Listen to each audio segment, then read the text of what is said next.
하나님 말씀 시편 78편 38절부터 42절의 말씀입니다. 시편 78편 38절에서 42절의 말씀입니다. 오직 하나님은 자비하심으로 죄악을 사하사 멸하지 아니하시고 그 진노를 여러 번 돌이키시며 그 분을 다 바라지 아니하셨으니 저희는 육체뿐이라 가고 다시 오지 못하는 바람임을 기억하셨음이로다. 저희가 광야에서 그를 반항하며 사막에서 그를 슬프시게 함이 몇 번인고 저희가 돌이켜 하나님을 제삼 시험하여 이스라엘의 거룩한 자를 격동하였도다. 저희가 그의 권능을 기억지 아니하며 대적에게서 구속하는 날도 생각지 아니하였도다. 아멘. 할렐루야. 할렐루야. 우리 하나님 참 좋으신 하나님이 있습니다. 아멘.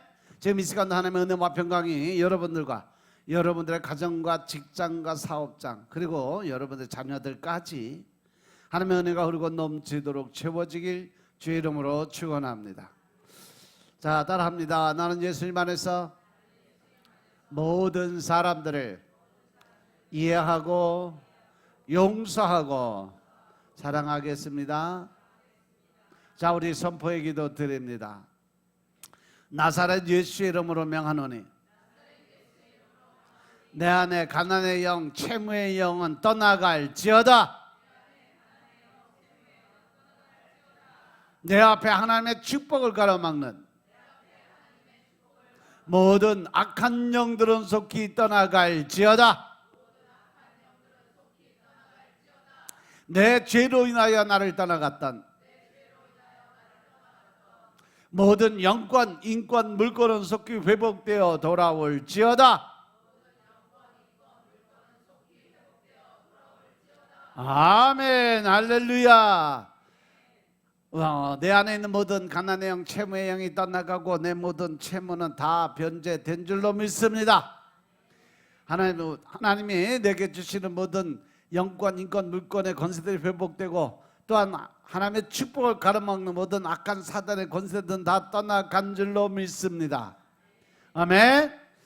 오늘은 시편 78편 34절부터 42절 말씀 가지고 하나님을 슬프시게 하지 말라 하는 제목으로 말씀을 나누겠습니다. 따라합니다.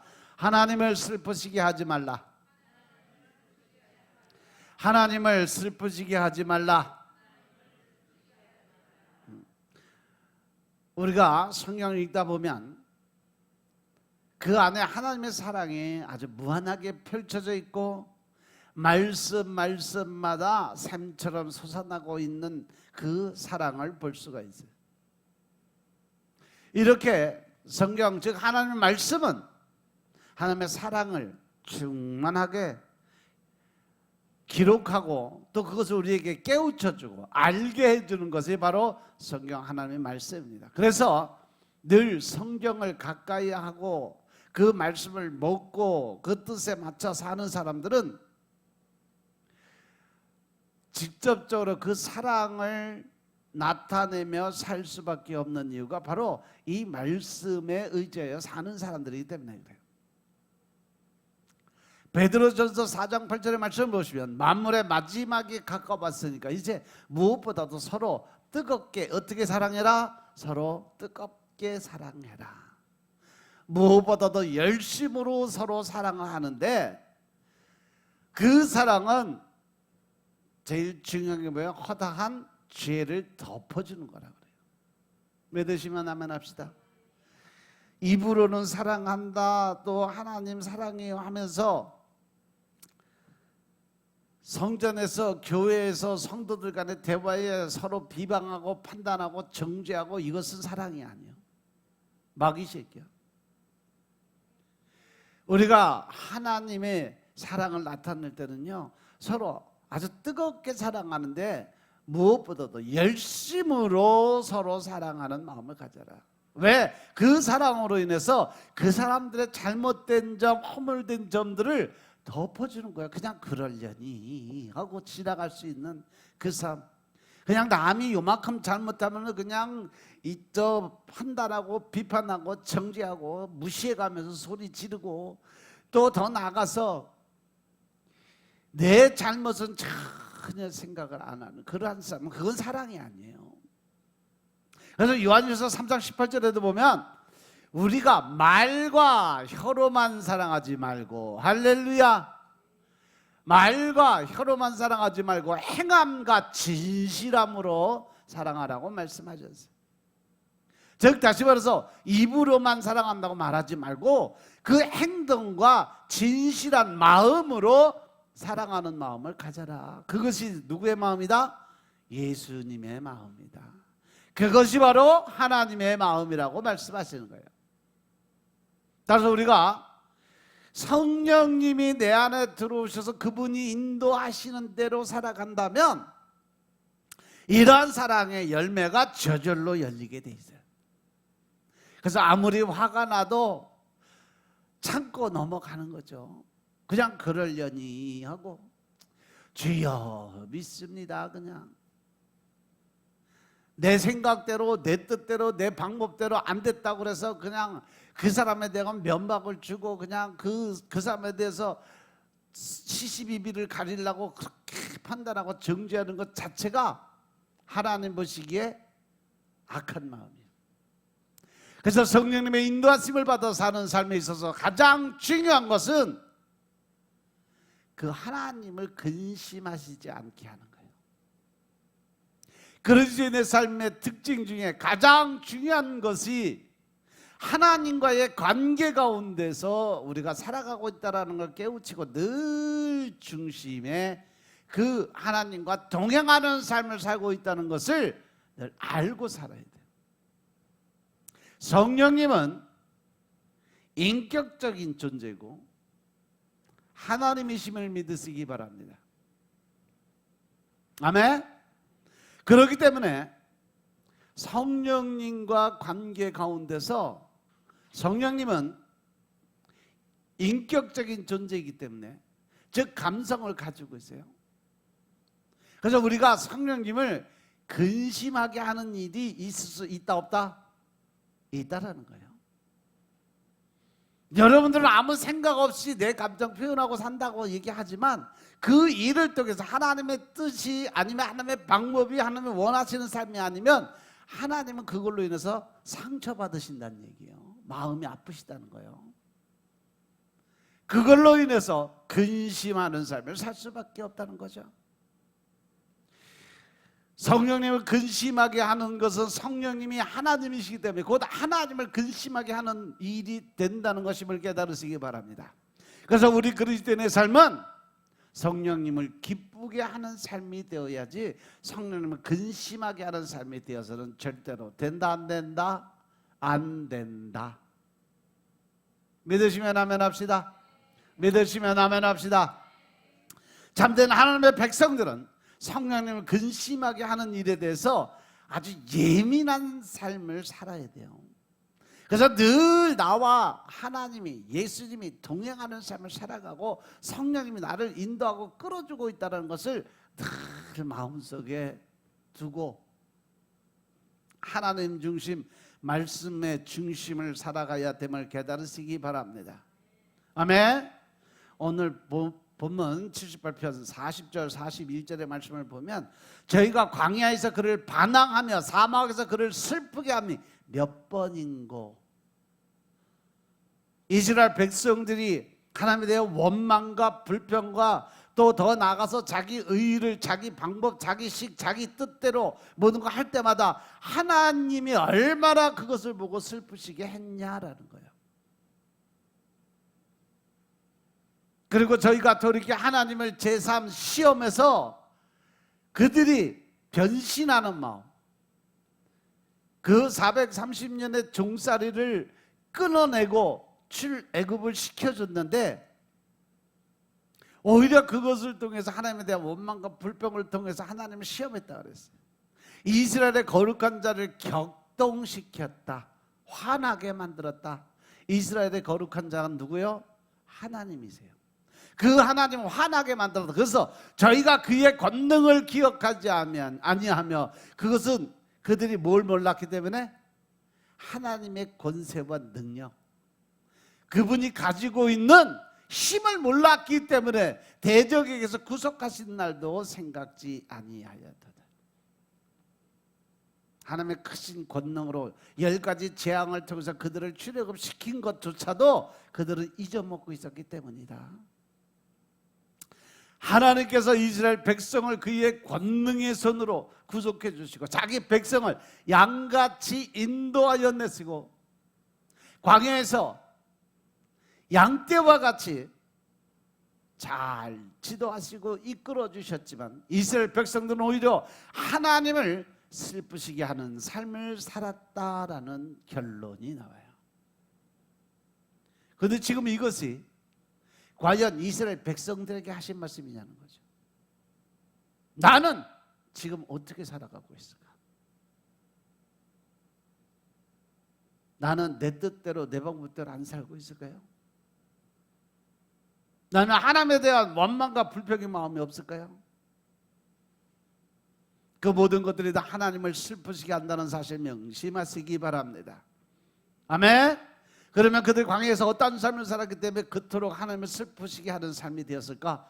40절에 보시면 그들은 하나님께 뭐 했다고 그랬어요? 반항했다고 그랬어요. 41절에 보니까 하나님을 어떻게? 거듭. 제3이라는 건 거듭. 계속 반복해서 하나님을 시험했고 56절에 가면 시험하고 반항했다. 이렇게 말씀하셨어요. 41절에 거듭 시험했다는 것을 또 56절에서는 시험하고 반항까지 했다 그랬어요. 그래서 이스라엘의 거룩하신 이를 어떻게 화나게 만들었다. 41절에 이스라엘의 거룩한 자를 격동, 즉 화나게 만들었다라고 말씀하십니다. 그들은 위대한 하나님의 구속 역사 가운데 생생하게 참여해서 은혜를 많이 받았어요. 노예의 삶에서 이제 자유인으로 해방을 시켜주고 그들이 바깥에서 먹을 것이 없으니까 만나도 주고 고기 먹고 싶다 그러면 메추라기도 주고 그렇게 해서 300만 명을 먹여 살렸는데 300만 명 한 끼에 식사 준비하는 것만 해도 얼마요? 그거를 아침, 점심, 저녁을 다 차려줬으니 하나님이 얼마나 크신 능력자예요. 그지? 여러분들은 3명만 하라고 해도 아마 며칠 안 있어도 자빠질게요. 그죠?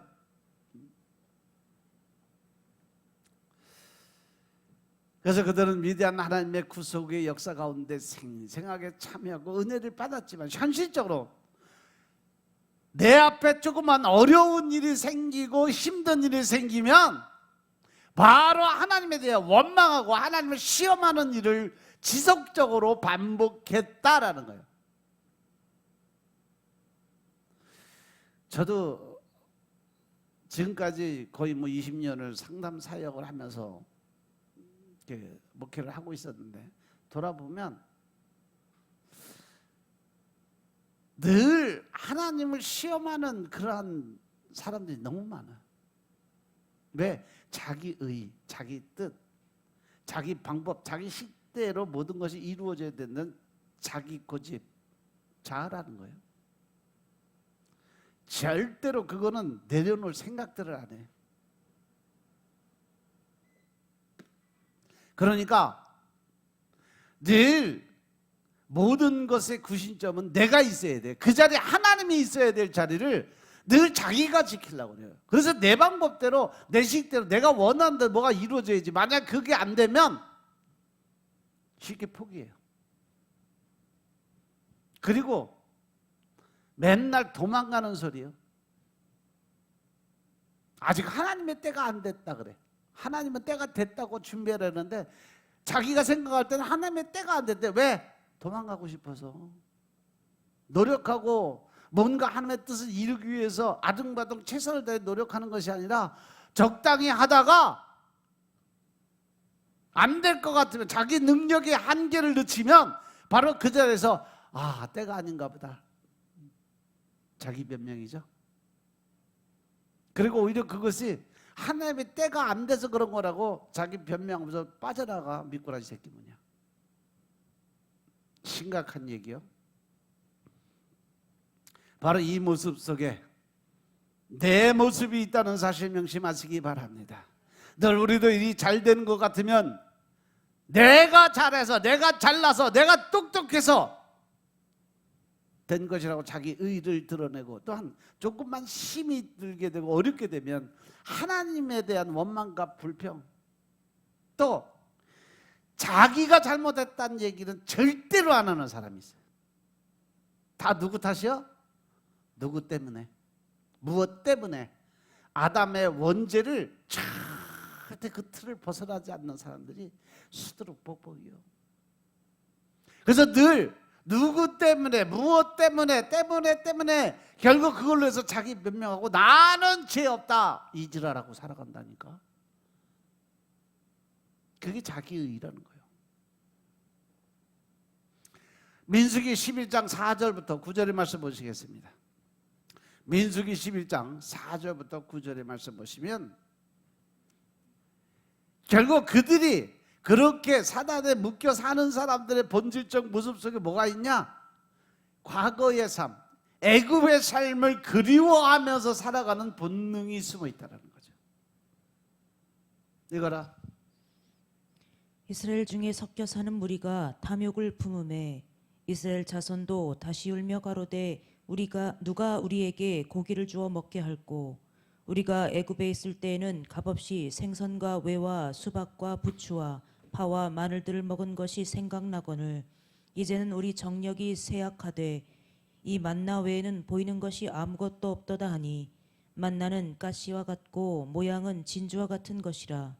백성이 두루다니며 그것을 거두어 맷돌에 갈기도 하며 절구에 찢기도 하며 가마에 삶기도 하여 과자를 만들었으니 그 맛이 기름 섞은 과자 맛 같았더라.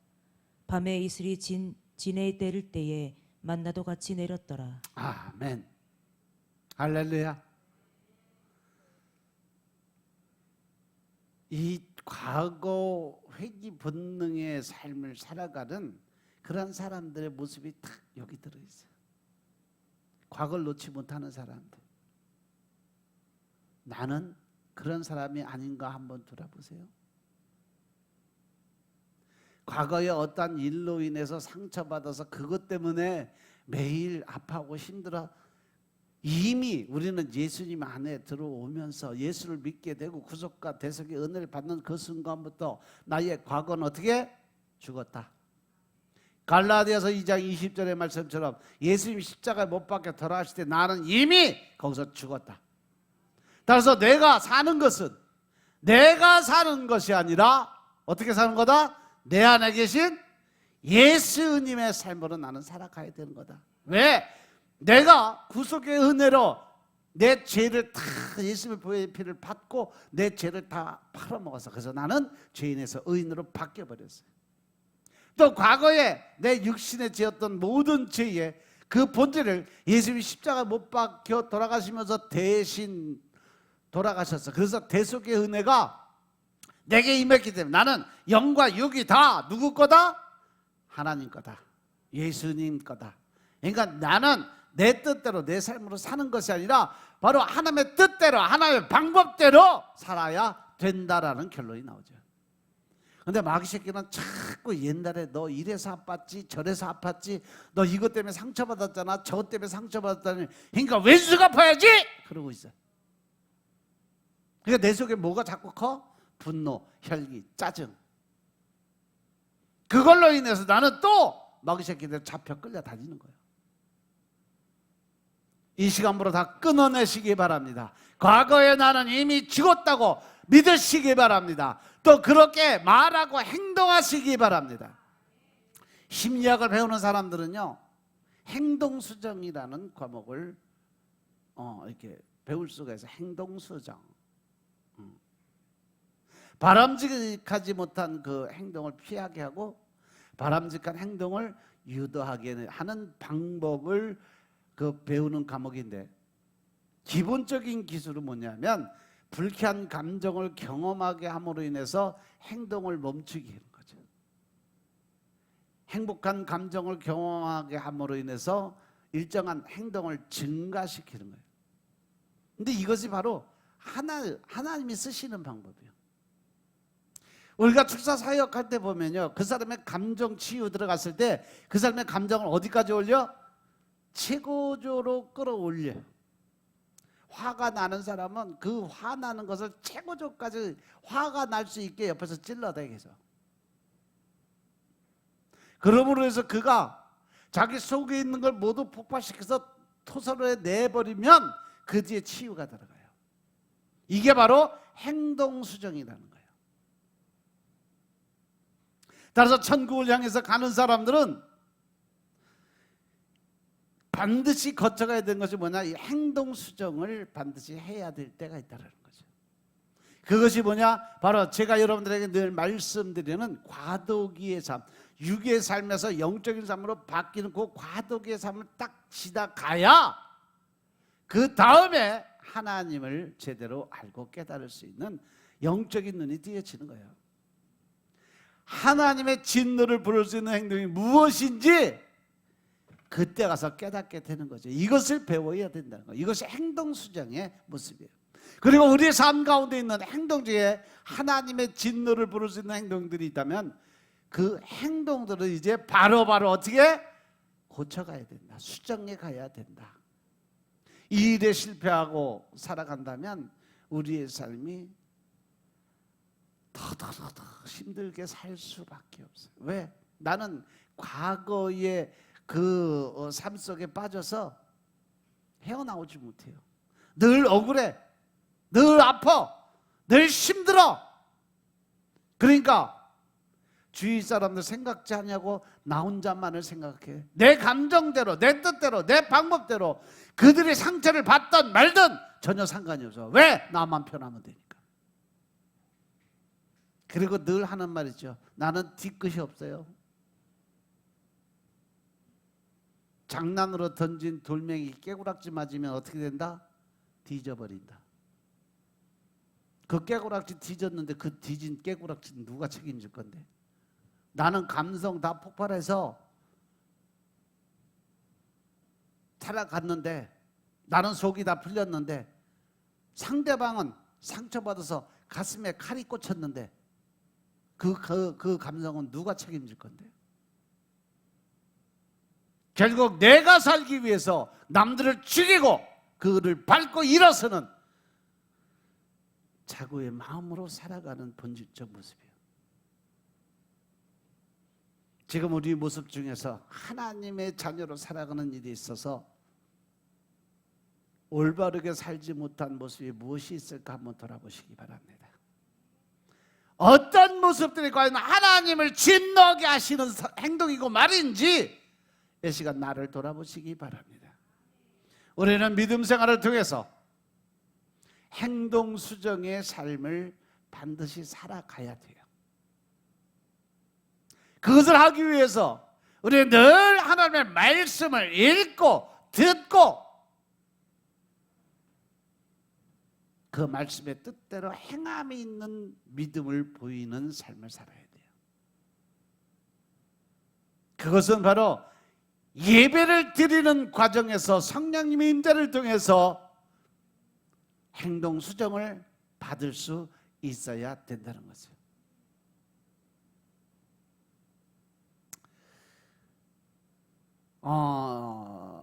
민수기 14장 1절에 보시면 백성이 여호와의 들으시기에 악한 말로 서로 원망을 했다라고 그랬어요. 할렐루야. 광야에서 가나안 땅을 향해서 걸어가던 백성들이 원망의 말을 불평과 불만을 쏟아내기 시작을 했다. 원망이란 단어를 찾아보니까 중얼거리는 것처럼 투덜투덜 자기 혼자 얘기하는 걸 원망이라고 그래요. 이것은 자기가 마음속으로 가지고 있는 불평, 불만 또한 포함이 된다 안 된다? 된다.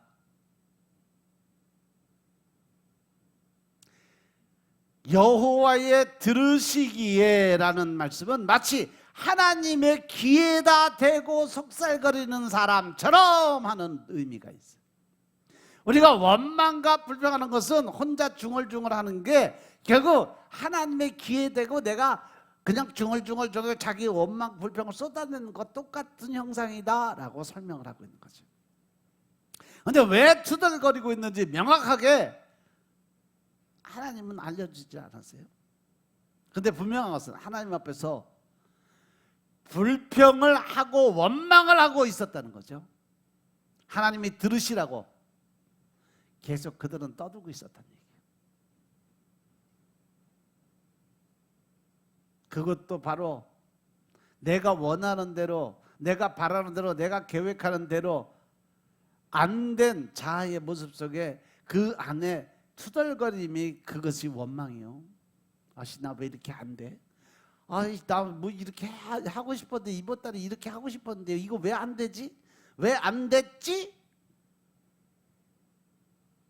자기는 안 돌아봐. 자기가 노력 안 하고 자기가 열심으로 최선을 다해서 수고한 일이 없다는 건 생각 안 하고 안 된 결과만 바라보고 늘 불평하고 원망하는 거예요. 그 뒤에 보면 여호와께서 들으시고 진노하사 할렐루야 여호와의 불로 그들 중에 붙여서 진끝을 사르게 했다. 악한 말로 원망한 결과 하나님의 진노를 불러온다는 사실을 명시하고 있음을 깨달으시기 바랍니다. 여러분들 궁시렁궁시렁 되면 하나님 화를 낸다니까. 그러면 바로 하나님은 일을 하세요. 하나님의 불로 심판하신다는 사실이죠. 하나님 앞에 원망하는 말은 우리 삶을 불행하게 만드는 일인 것임을 깨달으시기 바랍니다. 원망하고 불평하는 원인이 무엇이든지 하나님 앞에 원망하는 일은 우리의 삶을 힘들게 한다는 사실을 경험한다는 거죠. 그러면서 2절에 바로 내려가면서 백성이 모세에게 또 부르짖고 모세가 하나님 앞에 기도를 드림으로 인해서 즉 회개의 기도를 드리면서 하나님의 진노가 꺼지는 사건이 있어요. 여기서 보면 하나님의 심판에 대한 해결책은 하나님 앞에 부르짖어 기도드리는 삶이 반드시 필요하다. 믿으시면 아멘 합시다. 내가 잘못을 인정하고 하나님 앞에 기도 드릴 때 회개의 기도를 드릴 때 하나님의 심판은 멈추는 것을 경험할 수 있는 거죠. 믿으시면 아멘 합시다. 그래서 우리는 1절과 2절에서 하나의 패턴을 볼 수가 있어요. 뭐냐? 혼잣말이라도 하나님 앞에서 불평하고 하나님이 하시는 일에 대한 원망은 하나님의 진노를 부른다는 사실을 깨달아라 하는 경고성 메시지인 것임을 깨달으시기 바랍니다. 하나님의 심판을 경험해야 느낄 수 있는 것들. 그런데 우리가 그 잘못에 대한 것을 깨닫고 회개하고 돌이키며 기도를 드린다면 하나님의 용서함을 받을 수 있다라는 답안지까지 주셨어요. 믿으시면 아멘 합시다. 그리고 우리가 하나님의 자녀라면 절대 하지 말아야 될 것이 뭐다? 궁시렁궁시렁 투덜투덜 우리를 불쾌한 경험을 하게 한다는 사실을 깨달아야 돼요. 또 하나님의 은혜와 인도하심에 감사를 드리고 순종해야 한다는 사실을 깨달으시기 주의 이름으로 축원합니다. 아멘. 그래서 늘 감사드리는 마음으로 하나님 앞에 기도 드리는 삶을 살아가는 습관을 가져야 우리가 하나님 앞에 올바로 살 수 있는, 하나님을 웃게 할 수 있고 하나님을 기쁘게 하는 삶을 살게 된다는 사실을 명심하시기 바랍니다. 그리고 이제 4절에 보니까 이스라엘 중에 섞여 사는 무리가 이스라엘 중에 섞여 사는 무리, 그러면 이스라엘 백성이 아니라 또 다른 이방인들이 거기에 있었다는 거예요. 애굽에서 나올 때 애굽 사람들도 같이 나온 사람이 있었다는 얘기죠. 아멘. 이스라엘 사람들이 거기서 탐욕을 품었다 그랬어요. 이스라엘 자손도 다시 울며 가로되 누가 우리에게 고기를 주어 먹고 살게 할꼬. 우리가 믿음 생활 온전히 하고 신앙생활 올바로 하고 있는데 이거 아주 중요한 말씀이에요. 여러분들의 믿음을, 신앙을 늘 회방하고 하나님 앞에 온전히 들어가지 못하게 만드는 요 모사꾼들이 있어요. 요게 마귀 새끼고 사단이에요. 이스라엘 백성들이 하나님에 대한 원망과 불평을 갖게 된 이유가 뭐예요? 이스라엘 중에 섞여 사는 또 다른 무리들이 있었기 때문에, 즉 어느 사자와 같이 늘 우리를 삼킬자로 찾는 이 마귀 새끼가 다 공격할 준비를 하고 있다는 거예요. 그러니까 늘 우리가 신앙생활에서 열심히 하나님이 이렇게 한다 그러니까 그걸 바라보고 열심히 달려가려고 준비 여의 땅 하려고 하는데 잠깐 하고서 야 너 그거 못해? 내가 그거 하면 할 수 있겠냐? 절대 못해.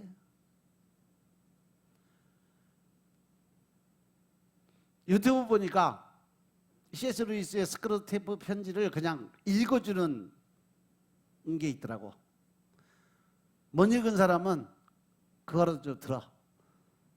한 시간 몇 분 분량으로 해서 그 쫙 다 처음부터 끝까지 다 읽더라고요. 마귀 새끼가 어떻게 그 하나님의 백성들을 공격하는지 그 방법의 패턴에 대해서 아주 자세하게 설명해놔서 C.S. 루이스가. 근데 여러분들 그 책을 꼭 읽으라고 한 이유가 그거를 알아야 영적인 그러한 어떤 패턴을 볼 수 있고 느낄 수가 있어요. 유튜브 보니까 C.S. 루이스 치고 그냥 스크루 테이프의 편지 치면은 나와요. 그러니까 그거 해서 차 운전하시면서 기도하는 심정 가지고 그거 쭉 들으세요. 한 10번만 들으시면 조금씩 이해가 될 거예요.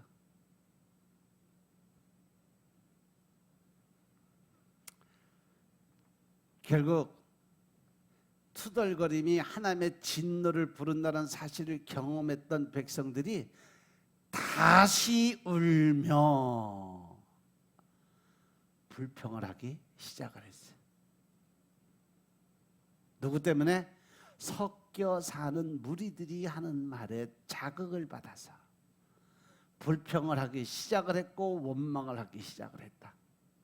분명히 이런 불평은요 하나님의 진노를 부른다는 사실 명심하시기 바랍니다. 경험적으로 알고 있는 내용이었어요. 그럼에도 불구하고 이스라엘 백성들은 하나님의 심판을 두려워하지 않고 현실의 사람들의 소리에 집중하다 보니까 영적인 그 모든 걸 뺏겨버린 거예요. 그러니까 하나님에 대한 원망과 불평을 시작을 한 거예요. 결국 이스라엘 백성들이 징계를 받는 것은 무엇 때문에? 사단 마귀에게 속아 넘어갔기 때문에 그러는 거예요.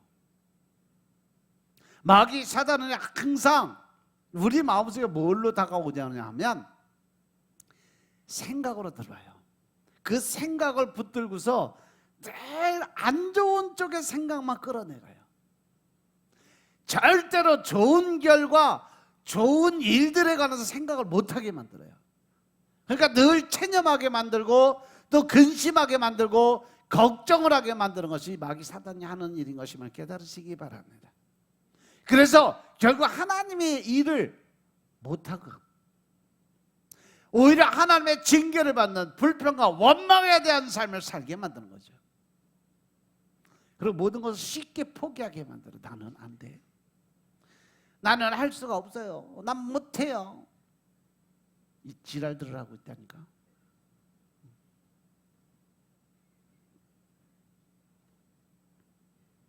그럼 왜 불평하면서 하나님 앞에 악한 말로 원망을 하고 있을까? 그것은 바로 만나에 대한 불평이요. 이들은 광야 생활 1년 동안에 만나로 음식물을 먹고 있었어요. 애굽에서 먹고 살던 식생활을 할 수가 없었던 거죠. 6절에 보니까 이제는 우리 정력이 쇠약하대. 이런 광야에서 지금 도망 다니기 바쁜데 뭐 정력은 왜 따져 거기에? 에? 정력이 쇠약해서 이 만나 외에는 보이는 것이 아무것도 없다. 배부른 줄 알아야지. 만나 외에는 먹을 것이 없다는 것이 그들의 불평의 원인이요. 그들은 하나님의 인도하시는 가나안 땅에 대한 불신이 들어있었죠. 만나 그 외에는 주실 것이 없는 하나님이 어떻게 젖과 꿀이 흐르는 땅으로 자신들을 인도할 수 있는지 불신의 마음이 들어가니까 원망과 불평이 쉽게 터져나온 거예요. 믿습니까? 만나만 먹고 살아가는 일은 고단하고 힘든 삶이라고 투덜거리고 있어요. 그러면서 5절에 보니까 우리가 애굽에 있을 때 값없이 뻥이지. 그들이 값없이 그들이 음식을 받아 먹었나? 생선과 외와, 여기서 외는 뭐예요? 어유, 아는 사람이 있네. 그래도 어우, 죄정이가 다 알고 있네. 오이, 수박, 부추, 파, 마늘, 부추전 부쳐 먹으라고. 딱 부추전 양념이잖아 지금. 빈대떡 먹고 싶다는 얘기요. 빈대떡.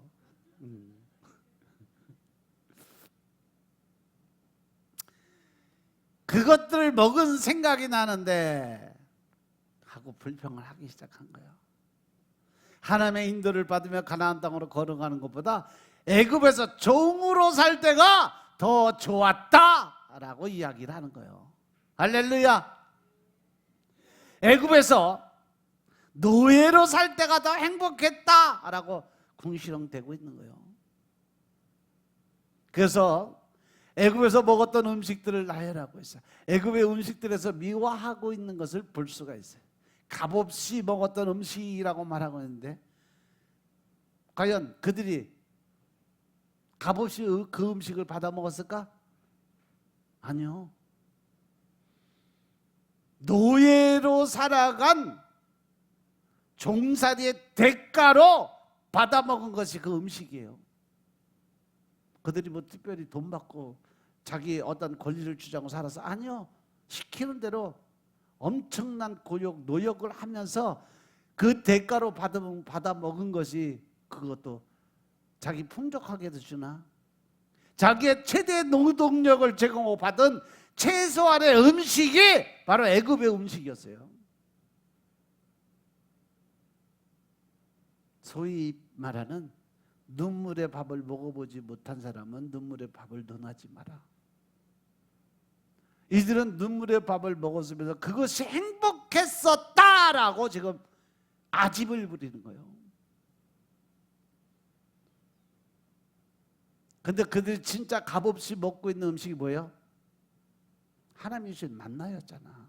그건 값없이 그냥 공짜로 준 거잖아. 이렇게 우리는 늘 하나님이 주시는, 하나님의 공짜로 거저러 주는 그런 건 전혀 고마워하지도 않고 깨닫지도 못해. 다 자기가 원하고 자기 생각대로 자기 방법대로 하나님이 나한테 맞춰서 그 모든 일을 해주기를 원해.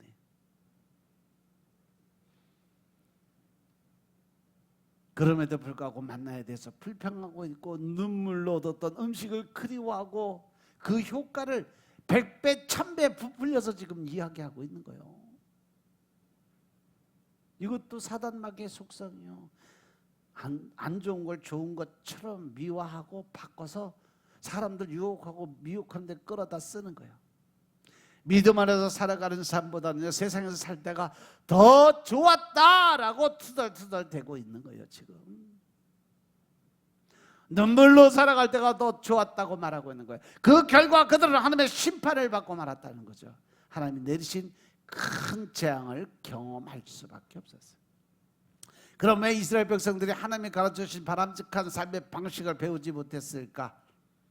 하나님에 대한 불신과 가나안 땅에 대한 불안으로 그 문제에서 투덜거리는 일이 하나님의 심판은 부르는 일이라 그 생각을 하는 거죠. 그런데 그 일을 반복적으로 계속하고 있어. 그 이유가 뭘까?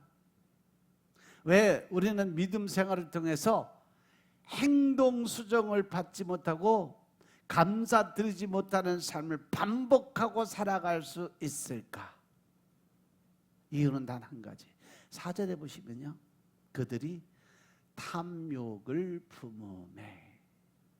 할렐루야. 여러분들의 인생이 힘들고 어렵고 괴로운 삶을 살아가는 이유의 본질이 뭐예요? 내 안에 뭐가 있어서? 욕심이 있기 때문에 그래요. 욕심을 내려놓으면 절대로 힘들고 어려울 일이 없어요.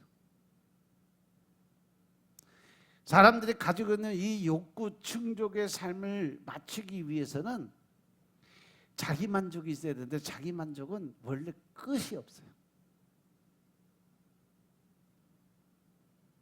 우리가 가지고 있는 탐욕은 하나님의 말씀에서 배운 진리를 끊어버리는 매개체가 되어버려요.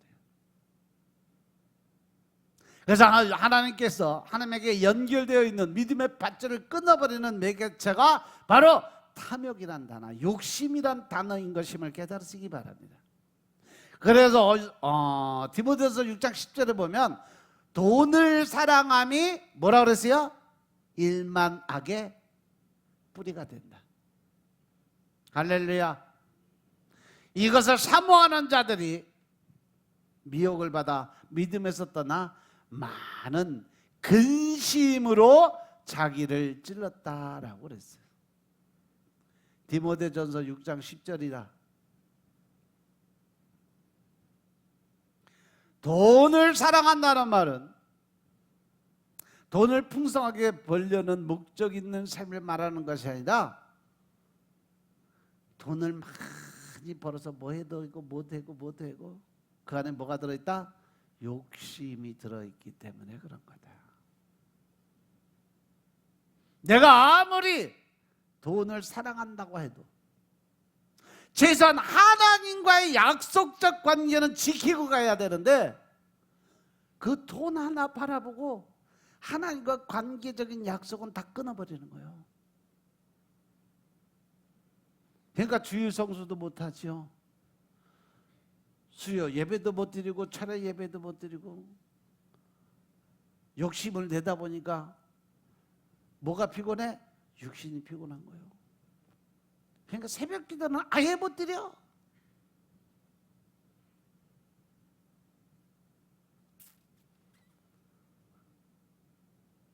하나님의 인도하심과 천국에 대한 소망으로 살아가는 일보다 이 세상에 대한 지나친 욕심으로 살아가는 사람들을 이야기하는 거예요. 이러한 탐욕으로 살아가면 믿음에서 멀어지게 돼 있어요. 하나님을 떠나게 돼 있다니까. 돈을 따라가다 보면 하나님과 멀어질 수밖에 없어요. 근심과 걱정으로 하나님을 향한 원망과 불평의 말이 입에서 저절로 튀어나와요.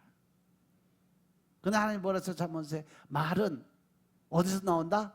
그 마음에서 이미 결정된 것이 입으로 튀어나오는 거다. 시편 119편 36절에 보시면 내 마음을 주의 증거로 향하게 하시고 탐욕으로 향하지 않게 해달라고 간절한 기도를 드려요. 하나님의 진노가 있는 삶의 방식이 아니라 하나님을 기쁘게 하는 삶을 여러분들이 살아야 될 줄로 깨달으시기 바랍니다. 믿습니까? 하나님의 진노가 있는 삶의 방식이 아니라 하나님을 기쁘게 하는 삶을 살고 싶으신 분들은 아멘으로 화답하시기 바랍니다. 그렇다면 하나님의 말씀을 잘 들어야 돼.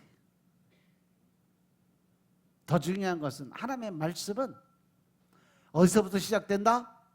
성경 말씀에서부터 시작된다. 하나님은요 말씀하실 때 성경 말씀 안에 있는 말씀을 하세요. 여러분들이 아는 말씀. 그럼 내가 하나님의 음성이 안 들리고 하나님께서 깨닫지 못하는 것은 결국 내 안에 뭐가 없다? 말씀이 없다. 하루에 말씀 30장 이상 읽는 사람 손들어. 뭐야, 전멸이야? 웃을 일 아니에요. 지금 심각 울어. 저 통곡하고 울어도 시원찮을 판이에요. 지금 20장 10장 예라이시 10장 밥 하루에 한 숟갈씩 먹고 마냐?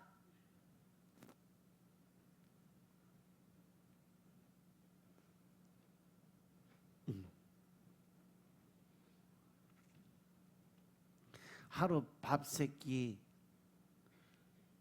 제가 늘 말씀드리잖아요. 한 끼 먹는데 30분, 세 끼 먹으면 1시간 반. 육신을 먹여 살리고 내가 움직이기 위해서 육신에 밥 먹는데 1시간 반씩 투자하면서 더 중요한 영을 살리기 위한 영적인 양식을 한 끼도 안 먹고 산다는 게 말이 되냐고. 그건 이미 뒤진 인생이요. 하나님 나라하고 상관이 없는 삶을 살아가는 거예요. 천국 무엇으로 간다? 무엇으로 가요? 믿음으로 가잖아. 그 믿음은 어디서 나와? 하나님 말씀을 들으면서 나온다고. 믿으시면 아멘 합시다. 그래서 하나님의 축복을 받는 계정이 바로 그거예요. 계시록 1장 3절의 말씀처럼 하나님의 말씀을 읽고 듣고 그 말씀대로 행하는 자라야 하나님의 복을 받는다. 그 복은 바로 영적인 축복이요. 영적인 축복이 흘러 넘치면 육적인 축복은 자동 케이스에 보너스예요. 믿으시면 아멘 합시다. 자, 우리 옆 사람 보고 인사합시다. 하루 말씀 30장 꼭 읽읍시다. 아이고 정말 그런지 맨날 칠렐레 팔렐레 하고 헤벨레 하고 돌아다니지 정신 하나도 없이.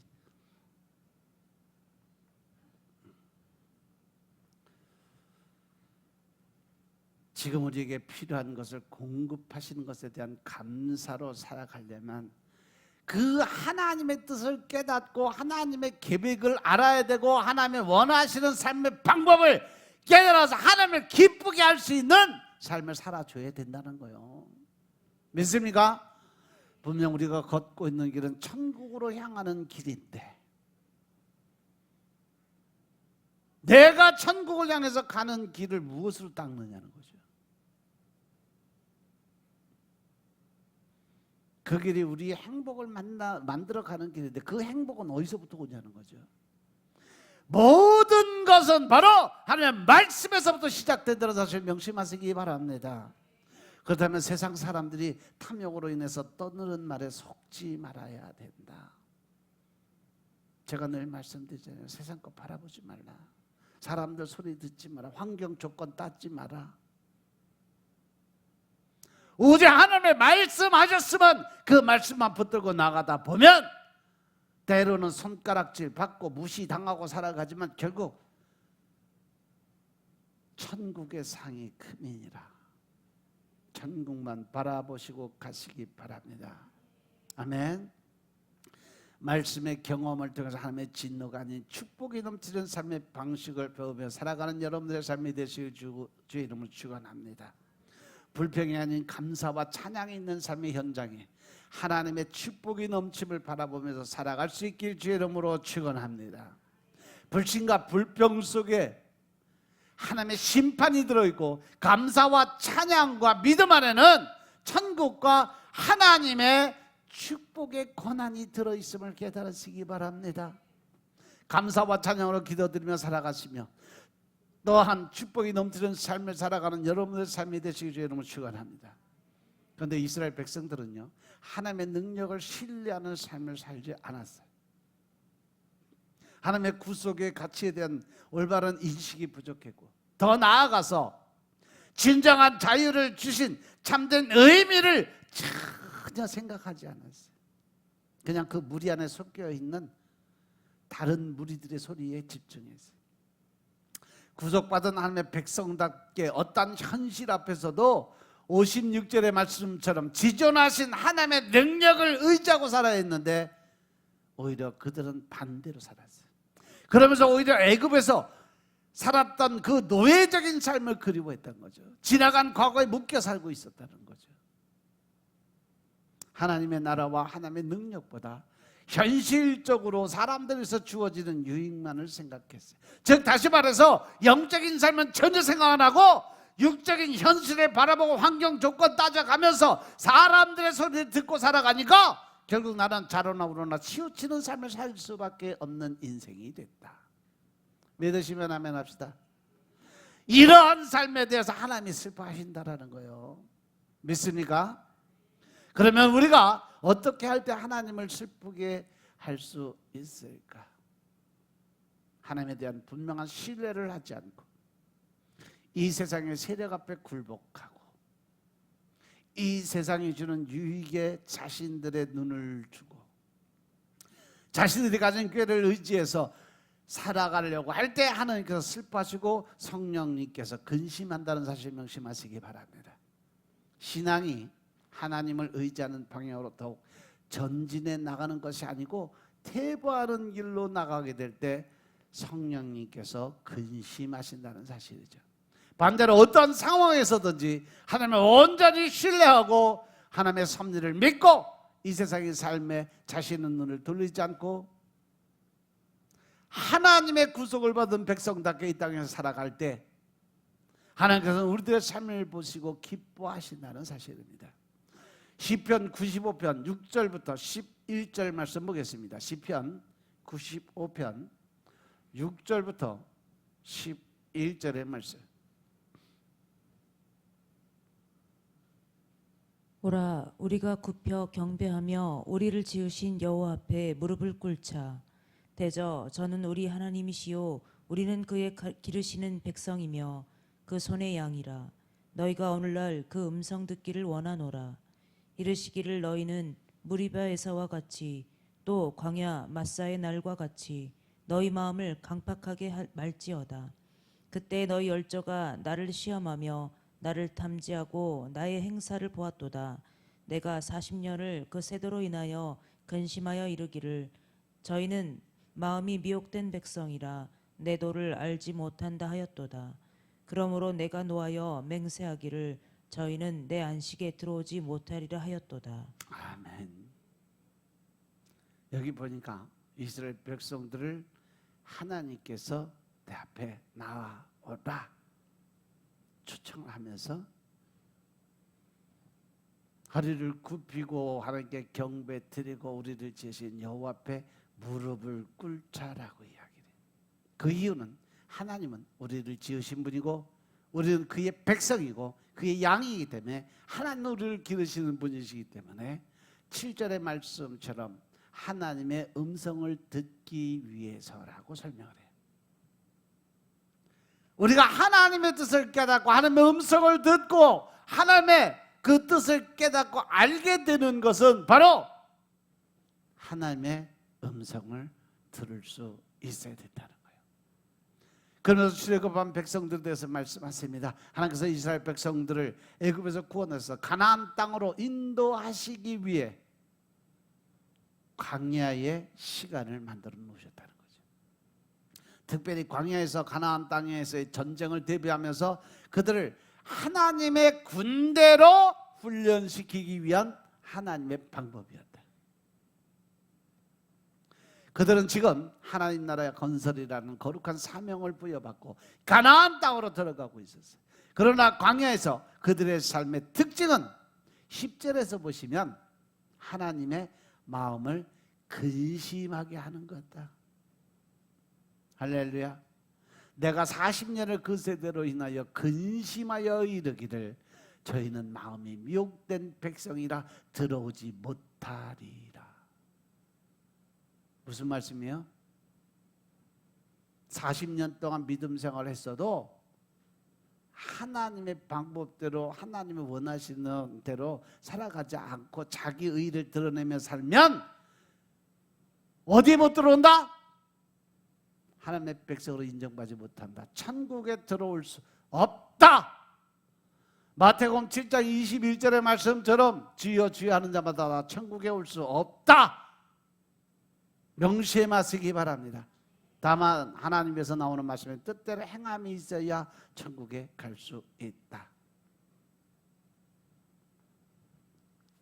하나님께서 이스라엘 백성들을 불러내신 목적과 그들이 감당해야 될 사명을 출애굽기 19장 4절부터 6절에서 뭐라고 그랬냐면 나의 애굽 사람에게 어떻게 행하였으며 내가 어떻게 독수리 날개 너희를 업어 내게로 인도하였으면 너희가 보았느니라.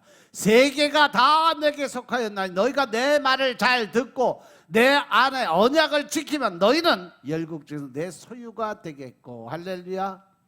너희가 내게 대하여 제사장 나라가 되며 거룩한 백성이 되리라. 너는 이 말을 이스라엘 자손에게 고할지니라.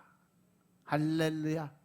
이스라엘 백성에게는요 하나님의 통치를 드러내는 하나님의 다스림을 받는 나라를 건설해야 하는 하나님께서 주신 목표가 있었어요. 그런데 그들은 하나님의 나라에 대해서 그들의 마음을 기울이지 않았고 자신들의 현실적인 삶에 대해서만 관심을 가지고 자기 의를 드러내는 삶을 살았어요. 이것의 결말은 이따 오후 시간에 결말을 짓겠습니다. 과연 하나님이 왜 우리에게 하나님의 방법이나 하나님의 뜻대로 살아가야 되는지, 왜 하나님의 백성으로 살아가는데 우리가 근심 걱정을 하고 살아가야 되는지, 그것을 통해서 일하신 하나님 만나시기로 축복합니다. 기도드리겠습니다. 아버지 하나님 감사드립니다. 오늘도 아버지의 은혜 가운데 우리가 살아갈 수 있도록 축복하시니 감사합니다. 성령님의 일하심이 나타내 보이지게 하시고 또한 우리가 신령과 진정으로 하나님 나라의 군사가 될 수 있도록 축복하여 주옵소서. 오직 성령님에 의해서 하나님의 의를 드러내는, 또 주님의 뜻을 세워가며 말씀에 순종하는, 그래서 하나님을 기쁘게 할 수 있는 삶을 살아가게 축복하옵소서. 모든 말씀 우리 주 예수 그리스도 이름으로 감사드리며 기도드렸사옵나이다. 아멘.